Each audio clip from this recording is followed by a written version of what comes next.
Good day, everyone. You're welcome once again to today's show. A lot of our young folks, when they hear the word marriage, become jittery. Some of them are afraid. Some of them feel that, how will I go about this? So the focus of our program today is geared majorly to encourage a lot of our young folks out there, especially the male folks. Many of our young ladies have become Lord of the Rings, having been in relationship 5, 6, 7, 8 years, and the brothers are still promising them, don't worry, next year we'll go and see your parents, next month we'll go and see your parents. And sometimes you cannot blame them because the environment that we find ourselves is kind of harsh. And most of these are young folks, especially the males, those who do not have support like wealthy families and relatives. It's becoming increasingly difficult for them to settle down and get married in the face of the present reality. So we have in the house with me today a couple. They'll be sharing with us their story, and I want to believe that from their story a lot of us who are food dragging will be encouraged, and that there will be positive testimony. So welcome with me today, Mr. and Mrs. Olagbele. You are welcome to the show. Thank you very much, ma. It's nice to be here. You're welcome. Thank you. So let me ask, what's your perspective of marriage? I think I want to start from my sister. So, well, my perspective about marriage is it's a union, and it's actually scriptural, because the Bible said a man would leave his father's house and cleave to his wife. So it's something that has been established even by God Himself, and it's the union between a man and a woman. And once they become married, they actually become one. They do things in common. They live together. They share experiences together. In fact, the remaining part of their lives will be together. So it's just like they are coming together to continue their life together. That's my perspective about marriage. Like I said earlier, a lot of young folks, especially our brothers, they are scared of getting married. Sometimes when some of them meet a lady and then after a year or two and the lady say, let's go and meet your parents, a lot of them develop cold feet. Can you share your own experience with us? It's for those kind of guys, you really can't blame them actually, because if you look at the situation in the country, many young guys are unemployed. Many of them live from hand to mouth. So they see it as a kind of burden, bringing someone else into their life. What they think of most of the time is, how do I take care of this person? Once I'm married, children will start coming in. How do I take care of them? So many of them would want to have something doing, be established, and before they start, thinking of marriage or having kids. But also at the same time, there are other guys also who are well-to-do, but they are not just ready. But for me, actually, when I was in the university, I was never in any relationship. I was focused on the book and all. When I finished my university, I went for service. I was focused on life. It was after my service year I started thinking about marriage, and I prayed, which is very essential, and eventually we met. So we courted for a period of time, during the period of courting, I got to meet the family, the parents, the sisters, the brothers, and all. So for me, it wasn't that easy, because during that period too, it wasn't as if I was doing anything that was a source as a source of income then, but it took understanding on her own part and consistency on my own part, and that's why we are here today. So can you share with us your own experience too? When he asked you, were you afraid that how will this go? Seeing that there's no like a steady kind of sort of income, how did you feel?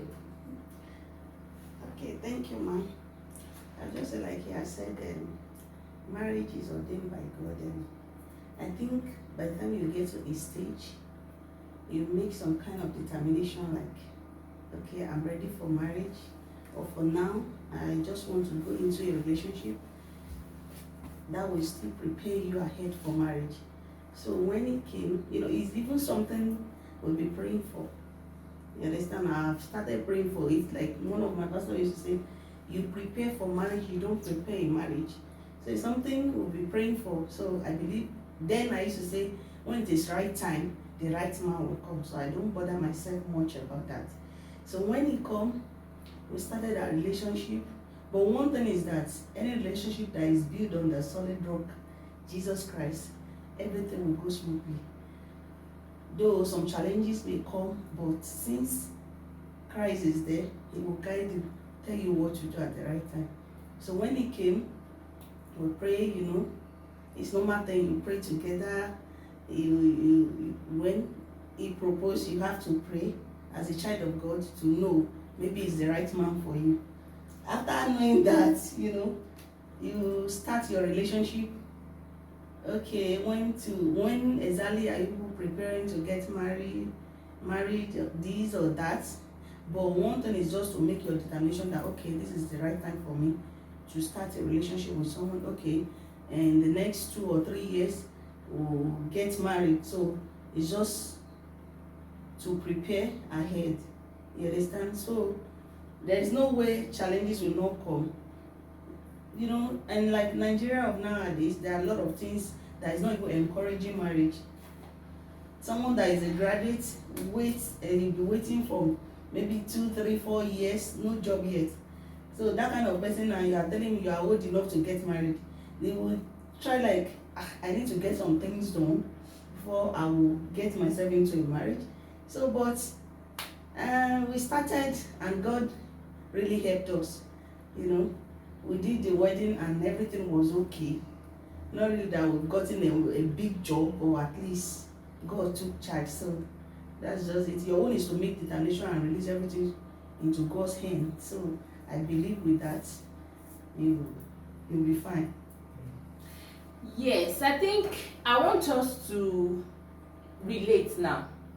There are a lot of people too in the church who will say that I'd like to have reasonably a good life. So when somebody comes to them and says, I think I like you, let's start a relationship, and they look at him, he doesn't have a job, and the person might have graduated 4, 5, 6 years. So there's a slogan, marriage is not about your age, but it's about your achievements.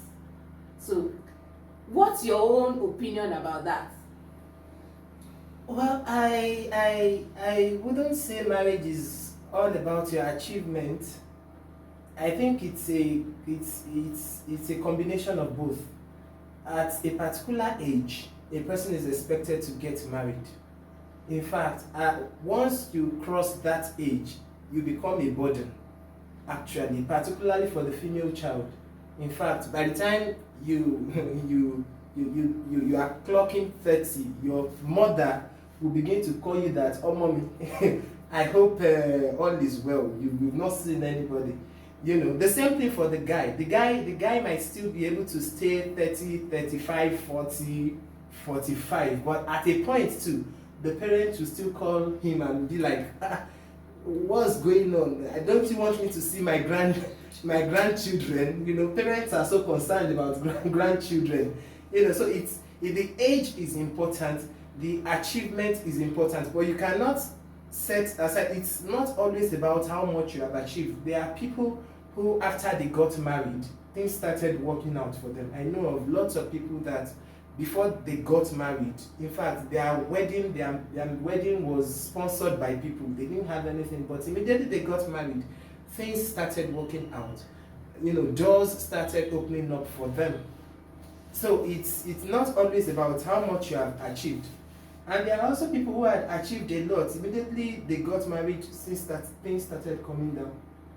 Things were not working out. So it's a combination of knowing when to get married, and most importantly, let God be involved.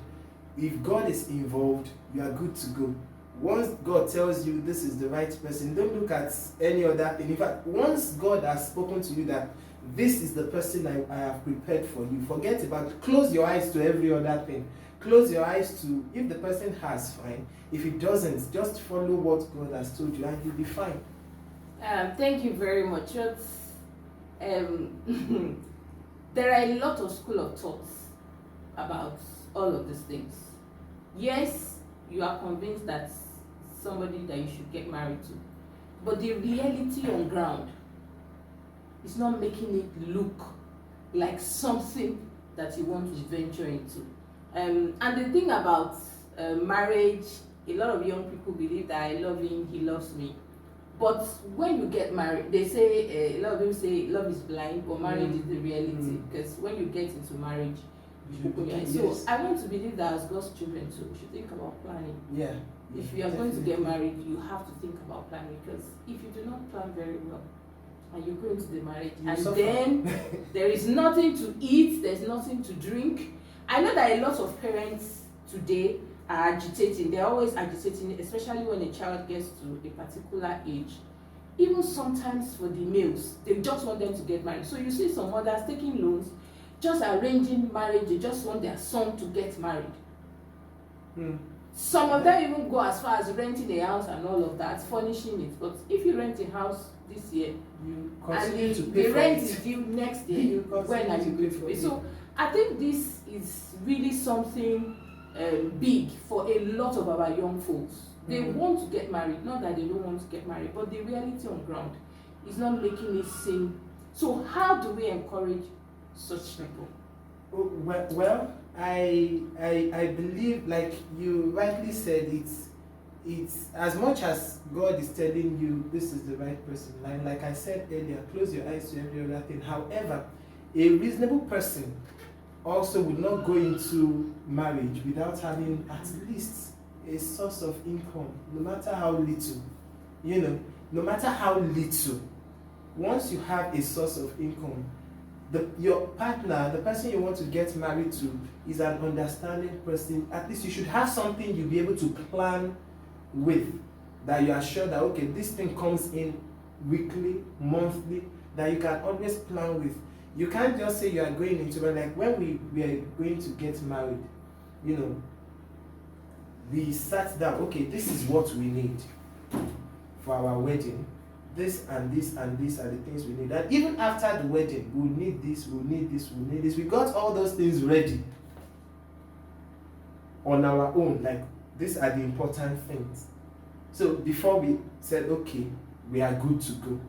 So, and like I said earlier, there should always be a source, something that brings something in that the family can plan on. You can't just say you are going into marriage and there's nothing, you don't have any source of income, you don't. In fact, it's better. A good pastor will tell you to wait till you are ready, you have something. The wife is not working, the husband is not working. If the wife is working, okay, she can say, okay, fine. For the meantime, I can support the family, I can sponsor the whole thing till things get better. But at least one of you should be doing, one of you or both of you must be doing something, no matter how little, that thing must come in.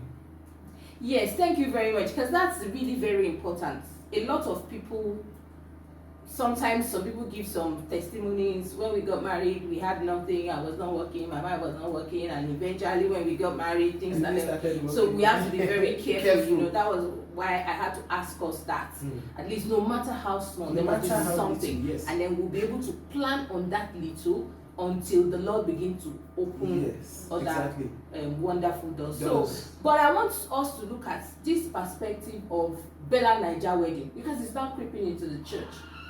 And that is one of the obstacles too. to young people getting married. Because a brother has come to propose to you, and then he wants to marry you. He does not have so much, so he is saying, let's just plan something small and then get married. And then you see the sister saying, I want us to rent a hall, I want us to do this, I want us to do that. Sometimes even the families too. You hear families saying, no, she's my last born. No, I have gone to other people's weddings and all of that, some parents, and then they want to blow the thing out of proportion. And most of these things are discouraging young people, especially the male folks, somebody who just has little resources. Because you can imagine somebody who has saved us there was an example, I was saying he saved up 1.5 million, and then he blew everything just to organize. And then after, what happens? So what is this past? How do we, especially to our sisters and even families too, how are we able to curb them, such as we can encourage young people? You can just have something small. I like the Catholic Church, for example. There are times that they do like a mass wedding. People go rent a wedding gown, the husband, and then just very few people, they get married and they go quietly. The little money they have been able to gather, they can use it to settle their lives. So, my sister, you have to be the one to answer the question. Yes, ma. You are right, ma. But actually, for me, I don't allow things to bother me.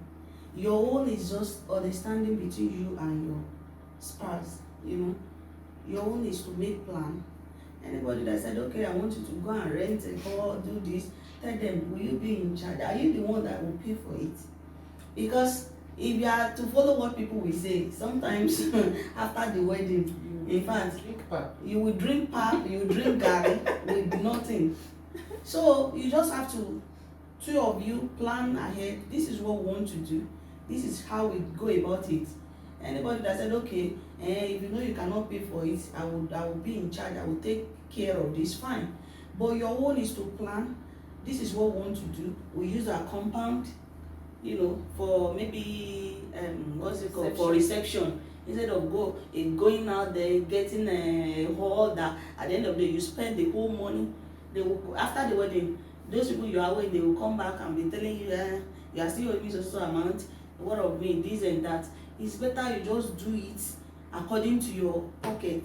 What you have, just try to manage it like that. And this kind of issue has discouraged a lot of people for getting married. You know, some of your friends as a lady, they will tell you, you have to buy this, you have to get this, I should be this. Your own is just to plan between you and your husband to be, you know, this is how we are going to do it. We are not going to rent hall, we are not going to do this. Just cut it according to your own to your pocket. So that's my own.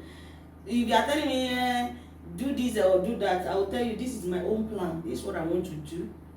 I don't care about what people say. You know, some people they say it's just for a day. You have to get this done. You have to get this done. Don't mind them. Do whatever you want to do moderately. That's just it.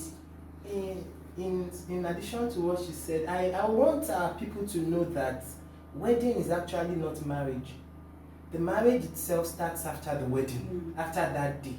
So it's not that people will come and eat. People are good at eating. They will definitely eat. You know, something like that happened during our wedding. You know, we planned using their compound because they have a very good compound. And my sister, she's in Germany. She was like, now we should get a hall, and because of AC, because that she doesn't want to come and stay in heat. And I said, no problem. It's gone. To get up, there are lots of halls, but ma, you will foot the bill. And she did. And we got, and I said, we cannot get a hall. You will have to decorate it. She paid the money for everything. So that's in our own case. But the truth is, if you do not have money for hall, there are better, just do something alternatives. Do something very little. People will come, some people will still say they did not eat. That should not be your headache. The most important thing, like when we were planning for our wedding, I told her, this and this and this, your wedding gown, my suit, these are the things we are bothering our head about. And also let me just say this quickly, the wife also has a lot of role to play because of this engagement stuff. She played a whole lot of role. You know, the list, even though the list was not that much, you know, 50 tubers of yam, 100 this one. You know, she had to go back to the parents and was like, ma, all these things are too much. You know, about daddy solo, about family solo. And at the end of the day, they cut, not even cut, they slashed those things, and it made it easy on my own part. You know, it's a two people thing.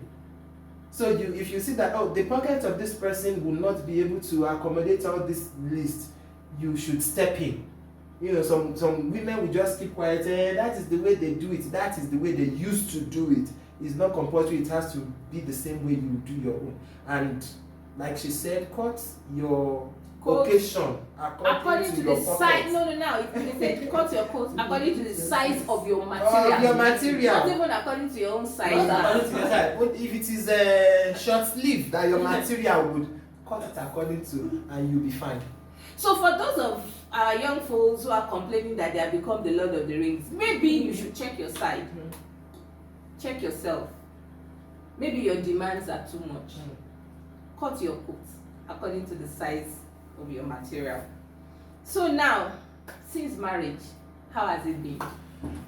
Well, it has been fun. You know, it has been demanding. It has been good. It has been lovely. You know, at the onset when we got married, you know, there was a whole lot of adjustments that we had to do. You know, getting used to staying together. But I tell you now, I can't even eat without. There was a time she finished cooking and she served the food and I was waiting. So she came in, she was like, you are not eating here. I was like, should I be eating? You know, it had been fun. You eventually you get to a point where you do things in common. You can't even do things without the other person. And it's been great, actually. It will come with a challenge at the first few months, but eventually you begin to enjoy it. Yes, please, I'd like you to talk about the challenge, because that's it. A lot of times we give the impression, especially for those of us who are Christians, when people say, the Lord is helping us. Okay. And it's like people are saying, we want to hear. You know, The Lord is helping. Don't just tell us the Lord is helping us. You know, so maybe you can share maybe 1, 2 of the challenges. Yes. Okay. Thank you, ma'am. You know, there's no marriage without its own challenges. Some it may come maybe on the issue of childbearing, and some maybe financial aspect. So it depends. But our own, you know, seriously, the Lord has been helping us. That's just it.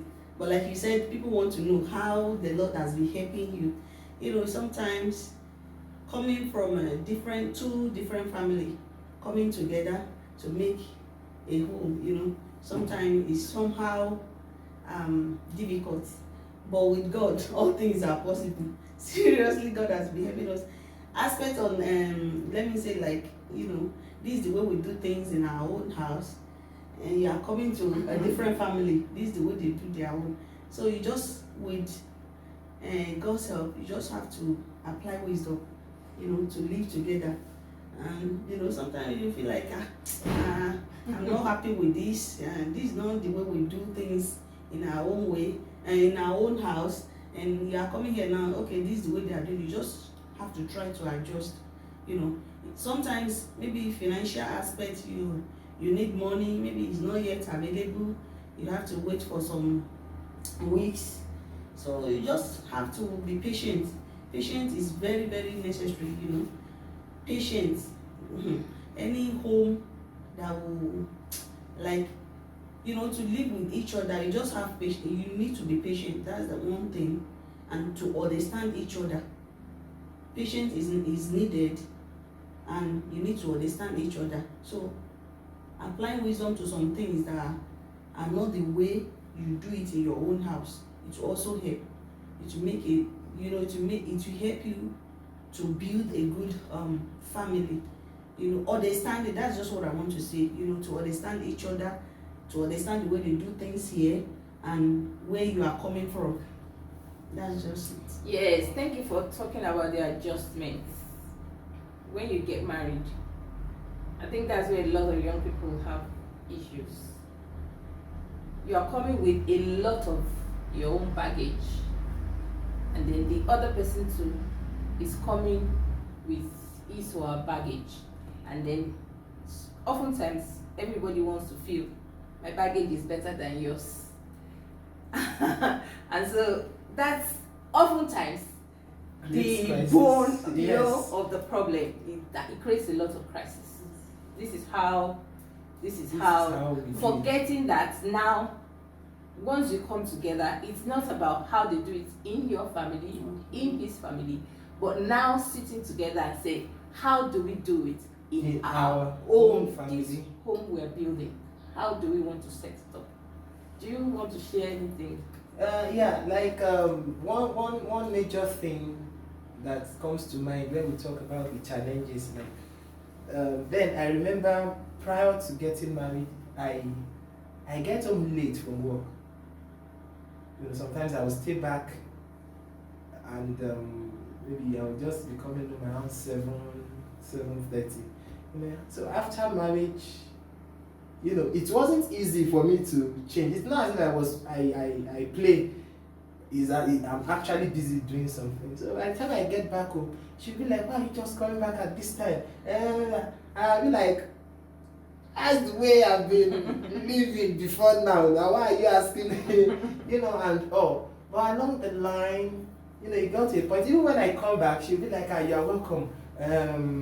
Shaking bunjewa. I had to say that in Yoruba. You know, and at a point too, I got to a point whereby once it's 4 o'clock, I'll start feeling uncomfortable. I'll feel like I have to start going on. Before, I'll just be there. I can be there till like 7:38, you know. And now sometimes 2 o'clock, I'm already back home, and so it takes understanding. Sacrifice. Yes, on both sides. Commitment. Thank you. So I think a final word now. What's your perspective about the Africanness when we talk about the concept of marriage? You know, there's no matter how much we want to become westernized, we live in a context as Africans, and most of the time we can't completely close our eyes to some of these things. They have the way of infiltrating into our affairs, especially a lot of young people now want to have this concept of me and my husband. You know, you even hear some young girls saying they don't want to have in-laws, they don't want to have mother-in-laws in particular, and all of that, because of some of the experiences that some people have shared and all of that. So how can we cope with this issue in marriage? Very briefly. I think the issue of in-law and co, I think that issue prior to marriage is something that should have been solved, and that takes the both sides, like for example the wife spending time with the family of the husband. Let me just quickly say a story of a guy. He took the girlfriend or the fiancée to see the mother. So along the line, the mother said, "Oh, my daughter, come and assist me in cooking." And the girl said, "I don't cook in my house." I said, that lady has actually lost an opportunity. It's not about the cooking. It's about the mother wanting to know her. And she has lost the opportunity of knowing, you know, the mother-in-law. So that issue is something that could have been settled even prior to marriage. Your in-law would definitely is there. They will always be a part of your family. They will always be a part of your family. They do not have the right to interfere in your personal lives, but as much as they are your in-law, they will always, of course, they can always come to your family at any point in time. Thank you very much. So we live in a context, and sometimes it may become really very difficult for us, but we need a lot of wisdom on both sides to be able to. I can't say because I'm married to you now, and then I chased away all of my family members. They have been part of my life before I got married, and even after marriage, they've still been part of my life. But like I already said, I like that. They will not interfere in our personal affairs, but they will still be part of our life. So I want to say a very big thank you to the two of you for coming. Thank you. I believe our viewers at home have been able to pick one or two things. And for a lot of people who are still hesitating, marriage is a blessing. And it is something that is instituted by God. When we decide to do it right and go in by faith, God on his own part is also ready to support us. It may not be easy, but as long as we trust, we obey, we put all our plans, our hope in him, one thing is assured, that we will not be disappointed. So for a lot of our young folks, especially the males, please, we don't want you to make our sisters the Lord of the Rings. Take a bold self.